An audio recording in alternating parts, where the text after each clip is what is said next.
Deep in the heart of the Hollywood Hills lives an infamous Tesla and Ferrari driving SeatGeek employee millionaire named David Dobrik. David's channel is fastly approaching 14 million subscribers, and right now he's averaging about 250 million views per month. But what makes David's videos so popular? How does David get enough views to buy a Ferrari when most people can't even afford to move out of their parents' basement at 22 years old? I did it. This is my apartment. My name is Noah Chrysler with WhyIt'sTrending.com, and in this video we're going to take a look at how David Dobrik is currently dominating YouTube. In order to better appreciate the innovation that David Dobrik has brought to vlogging, I think it's helpful to take a look back at the history of vlogging and how it's changed up to this point. YouTube was still like brand new in like the mid 2000s, and so people were new to these relationships where there was no filter between a creator and an audience. People would have like one main channel that they would focus and put all their time on, where they would have hyper edited like 4-minute videos, and then they would also have these like secondary channels. Basically, they would upload these 20-minute videos that were poorly edited and didn't have a whole lot of interesting stuff going on. The real first innovation that happened to daily vlogging came with Casey Neistat. Casey Neistat is like the Alfred Hitchcock of YouTube vlogging. Montage means the assembly of pieces of film,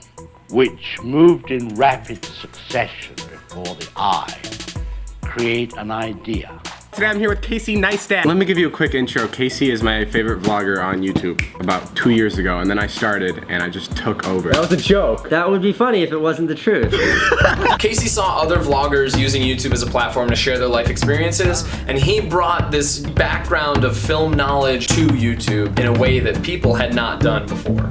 I always found it kind of hard to watch non-stop shaky camera vlogs. So what I tried to do is have an equal amount of handheld, locked off shots, and then establishing shots. I wanted to figure out how to make something that felt a lot more like a movie every day. I actually like Casey a lot. I printed out this poster. It's like one of the only decorations I own. The next real fundamental shift happened with David Dobrik. Before his days on YouTube, David found his first success with Vine. Vine had a very simple premise. Basically, you get 6 seconds of video to make the person watching your video laugh. It's a boy. Let me just cut off the umbilical cord. Sir, you just cut off his penis. It's a girl. The skills David developed when he was originally making Vines are what has led to his massive success as a creator today. Doctor, what are the results? Have you ever heard of cancer? Yeah. Okay, great. Can you explain it to me? In one interview, David mentions that when he graduated from high school, his parents gave him a choice, either to move out or go to college. Because David was Vine famous at the time, he chose to move out and move to LA. We're in LA. But soon after he got there, Vine shut down, and suddenly his main platform didn't exist anymore. Could you imagine moving to LA and then having the one thing that like you're famous for just not exist? That would suck. Lost without a platform and no real income, David did what a lot of other Viners did at the time, which was start making YouTube videos as fast as humanly possible. Hey, this is my first vlog, man.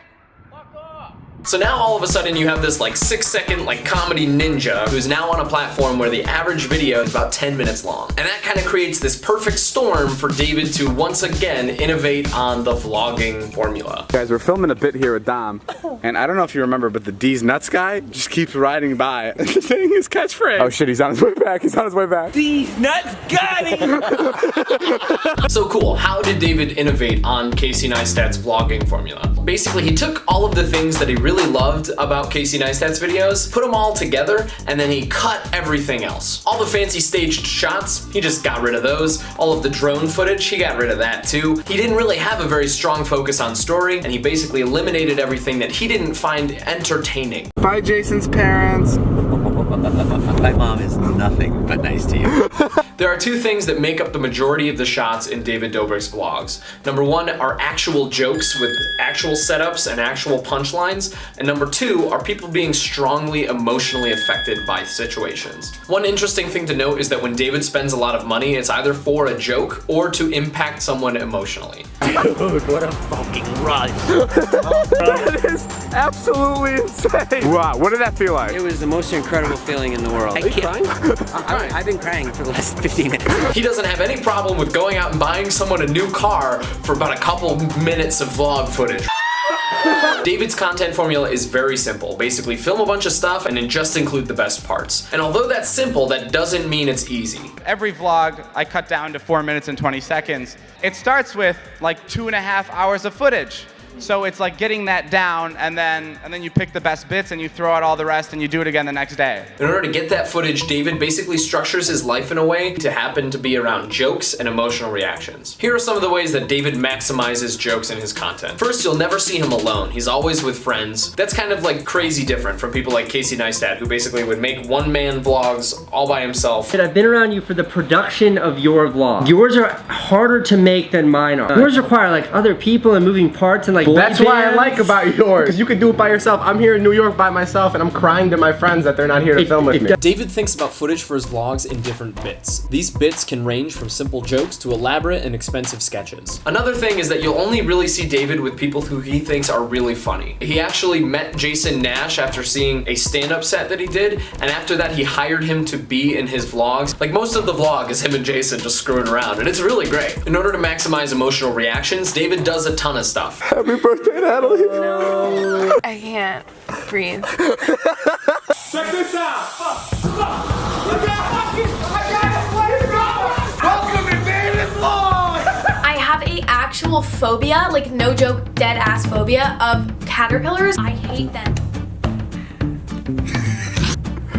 Well, look before.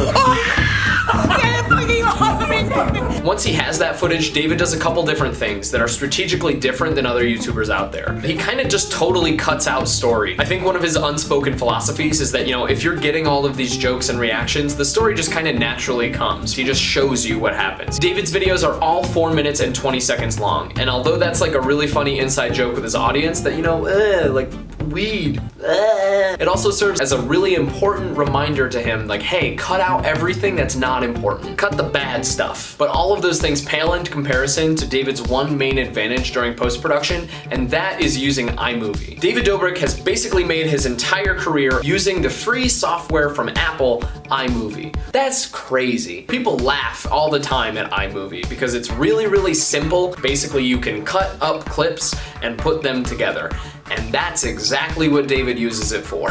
If you're spending all of your time sifting through a big bulky editing software, you don't get the much time to like trim out the bad parts. So how does David Dobrik get enough views to buy a house, a Tesla, and a Ferrari all at 22 years old? First, he practiced making really quick jokes on Vine for the first 3 years of his career. Then the platform that he was famous on shut down and he was forced to do something else. Third, he brought his skills over to YouTube, where he fundamentally changed how vlogging was done. 4, he changed that formula by only including shots of either jokes or emotional reactions. And lastly, he uses iMovie to cut to those shots extremely quickly and create 4-minute and 20-second videos that basically cut out all the bad stuff. He also works his ass off, and he had a super famous, super funny girlfriend that like definitely got him a couple million subscribers. You know, that can help sometimes. Guys, if you enjoyed this video or learned anything, hit the like button. If you thought I left out something really important, leave a comment and tell me what I missed. For more videos like this on other YouTube creators, hit the subscribe button and post a comment of someone that you would like me to do one of these breakdowns on. My name is Noah Chrysler with whyitstrending.com. Have a great day. Ooh, also guys, if you want to check out a personal video that I made where I ran a marathon with no training with a dude from work in a neighborhood parking lot,